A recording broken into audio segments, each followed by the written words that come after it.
ہم کہتے ہیں کہ ہمیں اپنے آپ سے محبت ہے، تو یہ خود سے محبت کیسے کرتے ہیں؟ یہ کیسی ہوتی ہے خود سے محبت؟ خود سے محبت کرنے کے لیے آپ کو سب سے پہلے اپنے اللہ سے محبت کرنی ہوگی، اور اللہ سے محبت کے لیے ضروری ہے کہ آپ اس کے دین کو سمجھیں، آپ اس کی کتاب قرآن پاک کو سمجھیں، آپ اس کے اسماء الحسنہ کو سمجھیں، کیونکہ ہمارے دین نے انسان کو اس کا مقصد حیات اور اس کا رتبہ صاف صاف بتایا ہے۔ اگر آپ اللہ کی کتاب پر غور کریں گے تو آپ کو اندازہ ہوگا کہ اللہ کی کتاب ہمیں ہر اس چیز سے روکتی ہے جو ہمارے لیے تکلیف کا باعث بن سکتی ہے،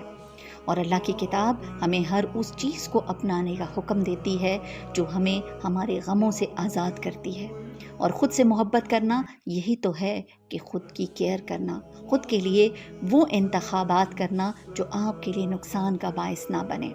خود کا خیال رکھنا، خود کی حفاظت کرنا، اور یہ خیال اور حفاظت ہم تب کر سکتے ہیں جب ہم اللہ کے مقرر کردہ دائرے میں رہیں گے،